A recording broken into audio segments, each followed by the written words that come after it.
All right, greetings everyone. The purpose of this video is to go over some of the prereq materials, some of the Math 98 Algebra 2 material that we need to know in order to be successful in section 1.1, our first section for Math 141.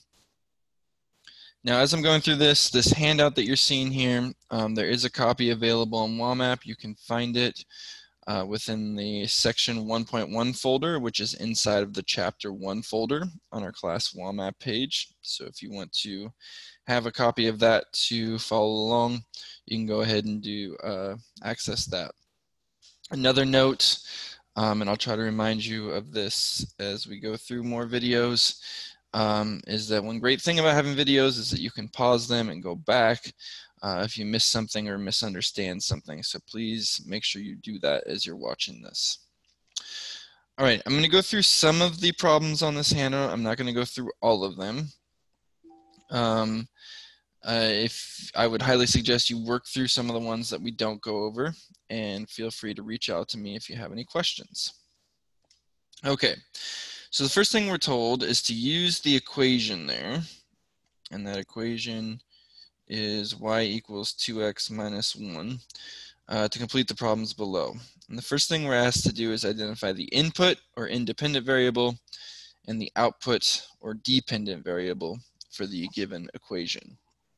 And as we go through section 1.1, we'll be talking a lot about inputs and outputs, and that will really become a common theme throughout this entire course. Now, when we talk about an input or an independent variable, it is the one that we often get to choose values for, or that we plug into an equation or a table or something in order to figure out values for the output variable. When I see that word input or independent, it makes me think about, like a teenager who wants to be independent, wants to have their own choice. So it's the variable where we have choice.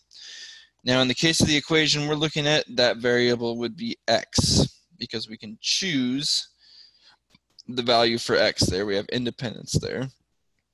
And once we choose a value for x, that will tell us the value for y. And so y then is our output or our dependent variable. And it has that term dependent because it depends on the value for x. Okay? So that's input and output. Now, one thing I will caution you about, and we'll look at in a minute, is often folks think that x and y, input's always the x value, output's always the y value. That is not always true. There are equations out there. We could have one like, say this, x equals 7y plus 1. In that case, now y is the independent variable and x is the dependent variable. And or we could have equations where x and y are not present at all, and there's other variables, and we still need to be able to identify the input and the output. All right, now that we have that information, we can use it then to do the second part of this problem, which asks us to fill out the table below and then use the table to create a graph of the given equation. So when we make a table to represent a function, we usually do 2 columns or 2 rows.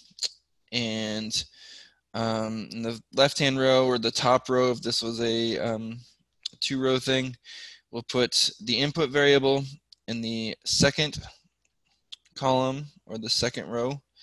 If this was 2 rows, we would put the output variable.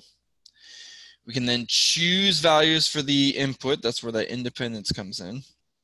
And when we choose values for the input, we often want to choose both positive and negative numbers. So I could choose, like, say, -2, -1, 0, 1, and 2.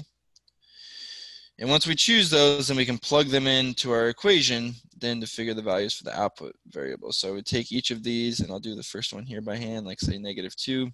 Plug it into our equation up here. So we'd have 2 times -2 minus 1. That would give us -4 minus 1, which is -5. So we know that an input of -2 gives us an output of -5. You can do that with the other values, and I'm just going to do that quickly without showing work. So input of -1 gives us an output of -3. Input of 0 gives us an output of -1. Input of 1 gives us an output of 1.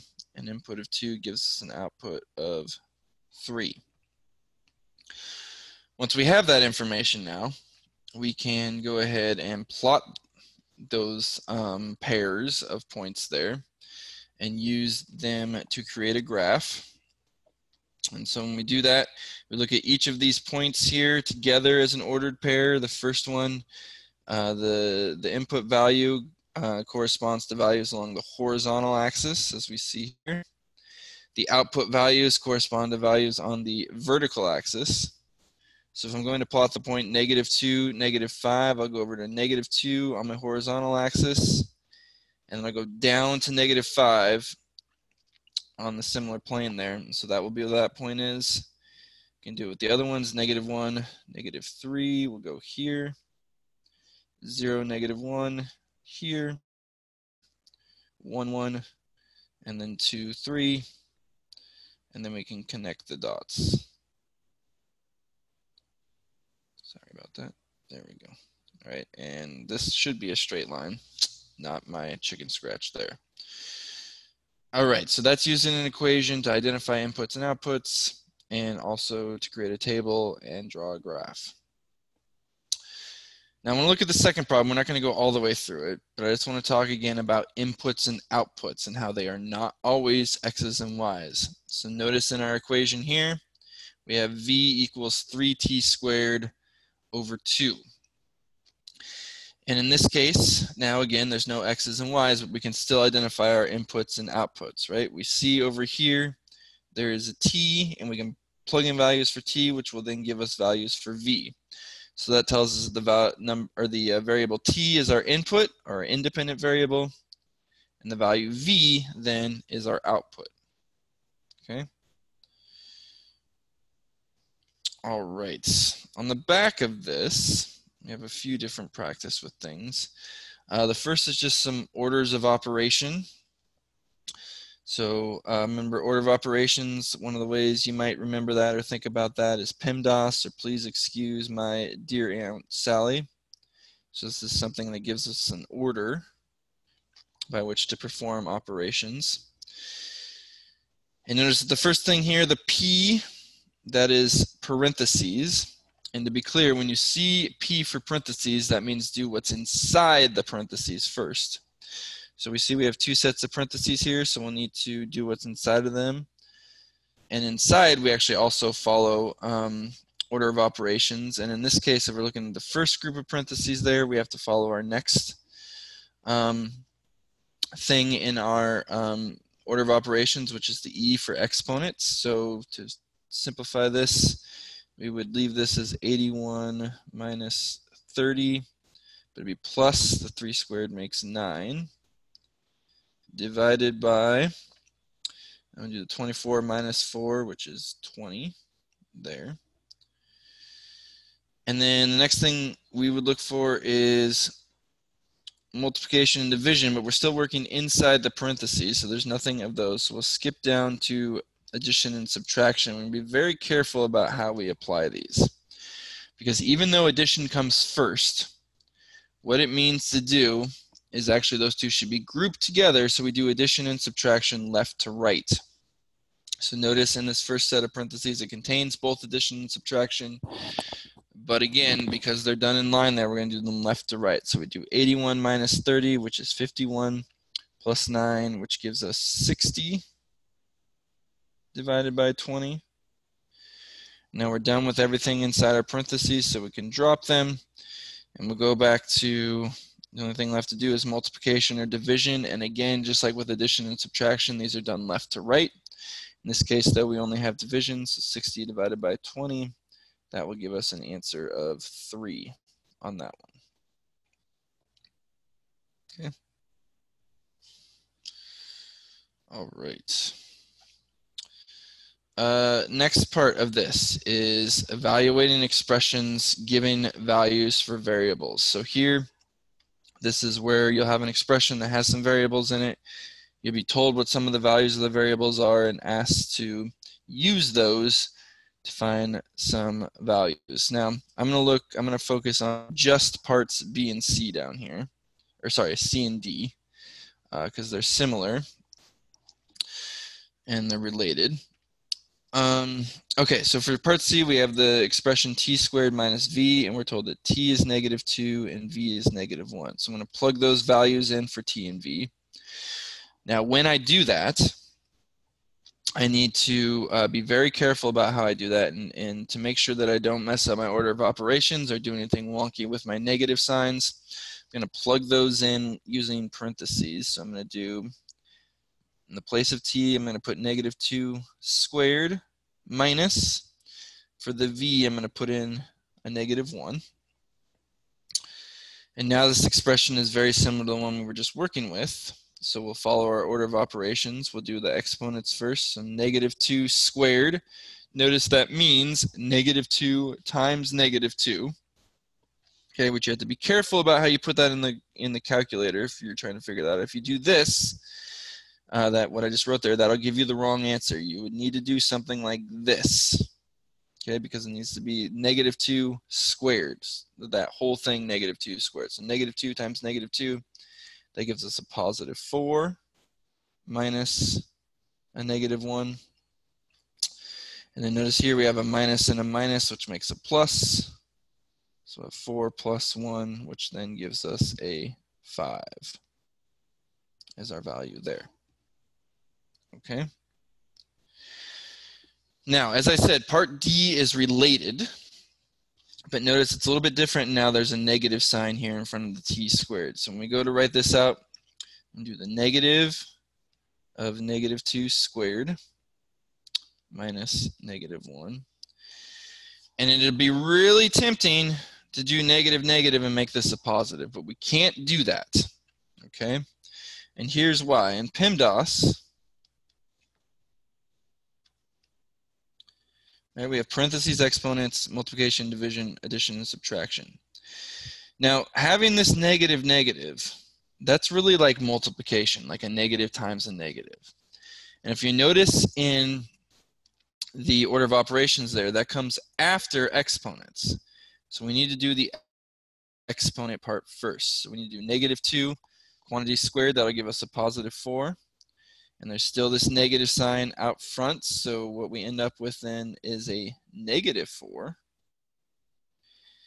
And then we still have this minus here, which is going to make a plus. So I have -4 plus 1, which gives us a -3 in this case. Okay, and notice how that's different from what we got above.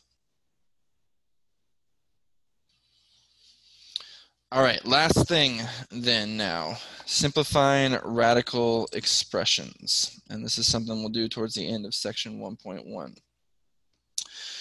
And I'm going to look at part B here. Now, when we're simplifying radical expressions, what we're trying to do is take a nasty looking root like this, square root of 108, and write it in a form that has smaller and easier to manage numbers.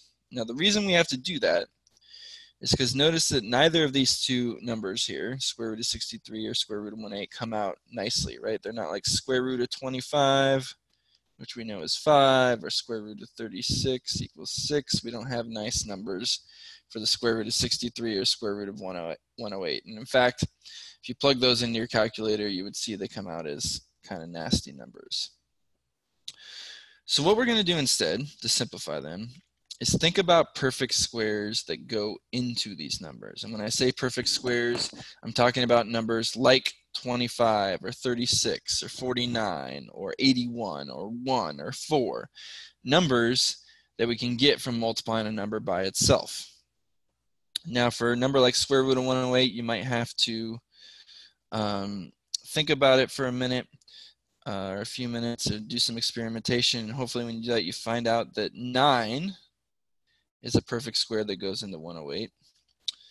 And it's 9 times 12. So what I'll do here is rewrite the 108 as 9 times 12. And then square roots have this really nice property. Then we have the square root of two things being multiplied. We can rewrite that as the square root of the first thing times the square root of the second thing. Excuse me. And if we do that, then square root of 9, well, we know that's 3. And this will become 3 times the square root of 12, or 3 root 12. And in order to check whether we're finished, we have to look and see, are there any more perfect squares that can go into 12, besides 1. Of course, 1 can go into that. And it turns out there is, right? 4 goes into 12. So we can rewrite this then as 3 times the square root of 4 times 3, which, using what we just did, and I apologize, I meant to go up here, can rewrite this as 3 times the square root of 4 times the square root of 3, which that square root of 4 becomes 2. So we have 3 times 2 times square root of 3, which then would become 6 times the square root of 3, and that would be our final answer. Okay, and hopefully that looks a bit more friendly, or at least understandable, than the square root of 108.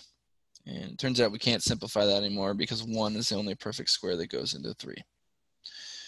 All right, that's all for now. Thank you for watching.